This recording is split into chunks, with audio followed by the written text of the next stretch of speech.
गुरुर्विष्णुर्गुरुर्देवो महेश्वरा गुरुः साक्षात् परं ब्रह्म तस्मै श्री गुरवे नमः। अखण्डानन्दबोधाय शिष्यसन्तापहारिणे सच्चिदानन्दरूपाय रामाय श्रीगुरवे नमः।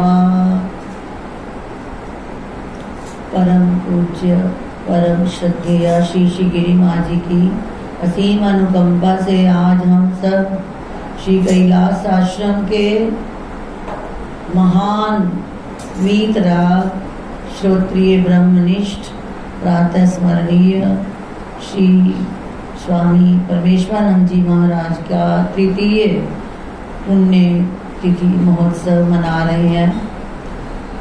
उनके गुणों के बारे में क्या कहें। अभी आश्रम नहीं बना था तब से वे शिव कुटीर में भी जब महाराज जी आते थे दशम पीठाधीश्वर जी के साथ, कई बार आते थे रामधाम में, और जब ये यहाँ टेंट लगते थे तब भी शिलान्यास पर भी महाराज जी आए थे। और जब यहाँ पर उद्घाटन होने लगा तो दशम पीठाधीश्वर जी महाराज जी की आज्ञा से वो कुछ समय पहले ही आ गए थे कि आपने ही वहाँ पर सारा देखना है।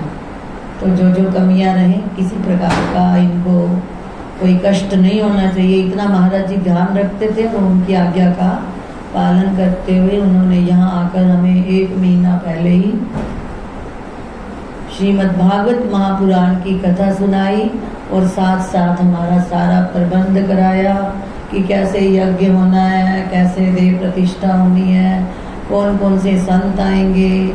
माता जी को जैसा जैसा बताते माता जी वैसे वैसे उनका सब मंडलेश्वरों के रहने का स्थान सब कुछ जैसे जैसे वो निर्देश देते गए माता जी वैसे ही करते गए और बड़ा सुंदर महोत्सव संपन्न हुआ।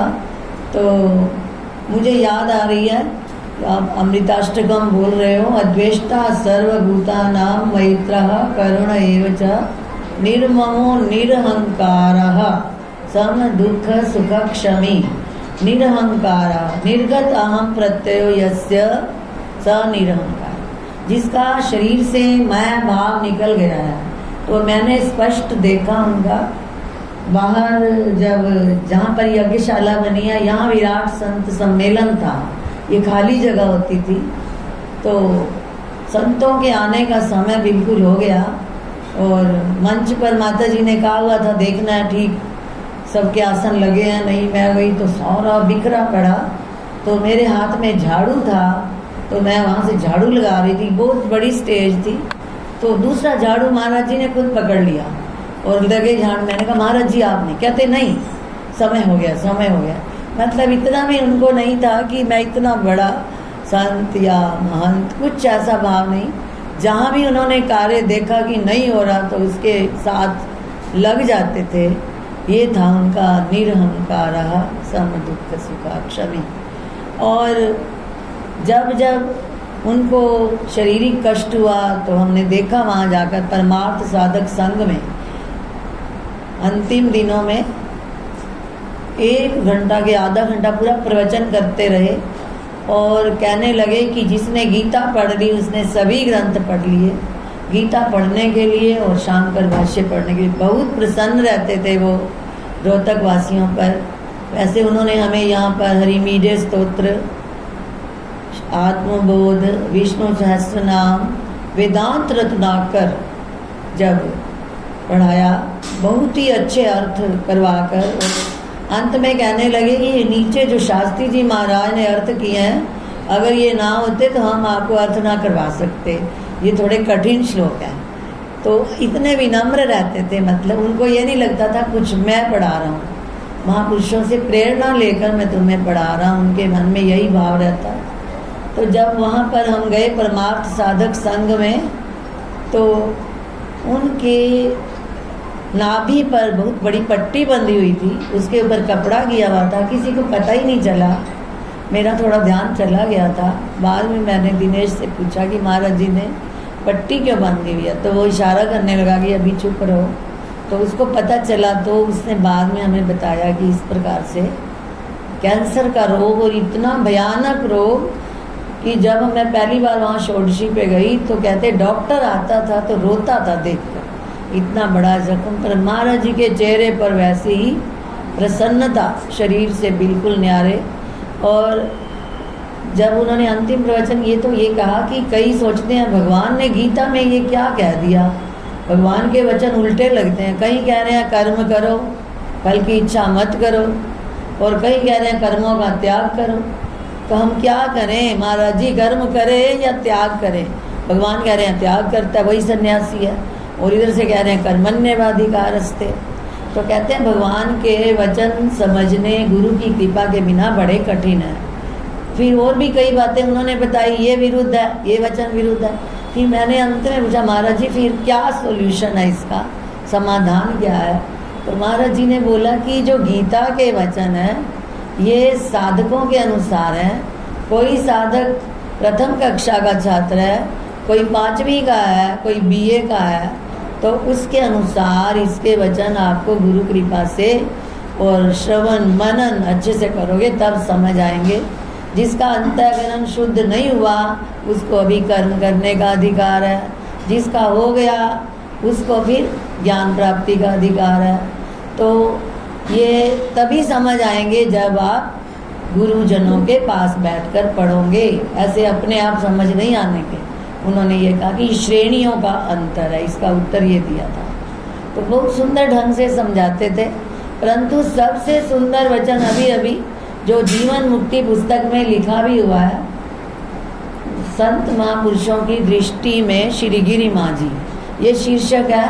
उसमें स्वामी परमेश्वरानंद जी का यही दिया हुआ है, जो आज प्रेम शर्मा आंटी बोल रहे थे कि उन्होंने एक बार जब अभी ऊपर छत नहीं बनी थी, टेंट लगे हुए थे और प्रवचन हो रहे थे, तो ये कहा था कि आप और कुछ करना या ना करना, आप बहुत पुस्तकें पढ़ना या ना करना, ना पढ़ना, कहीं और जाना या ना जाना, बस कैलाश आश्रम मत छोड़ना, श्री गिरि माँ जी का आश्रय मत छोड़ना, क्योंकि यहाँ पर परमहंस हम जैसे कभी कभी आएंगे और आपको प्रवचन सुनने को मिलेंगे, उससे आपका कल्याण निश्चित है। तो मुझे तो ये बात उनकी बहुत ही अच्छी लगी। और दूसरा जो उन्होंने नासिक में कहा कि और सब काम गौण है, परंतु भजन और स्वाध्याय सत्संग ये मुख्य है। और काम ये नहीं कि आश्रम में आप यही करते रहो, कहते नहीं, स्वाध्याय का समय मत छोड़ना, भजन का मत छोड़ना, सत्संग तो होता ही है।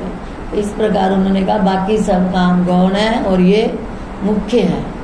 और उनके गुणों की क्या सराहना करें। जब शुरू में माता जी का शरीर शांत हो गया, हम ऊपर पूजन करने जाते, माता जी ने जैसे सिखा रखा था संतों को, तिलक लगाओ, हार चढ़ाओ, भेंट रखो, तिलक भी लगवा लेते थे, हार भी ले लेते थे। कई बार हार नहीं होता था तो कहते पुष्प लाया करो, हार की क्या जरूरत है, वो ये होता था। जब मैं जैसे ही मैं कभी 500 का या 100 का नोट रखना तो कहते नहीं, ले जा, आश्रम कैसे चलाएगी, आश्रम कैसे चलाएगी, वापिस दे देते थे वो नोट उठाकर।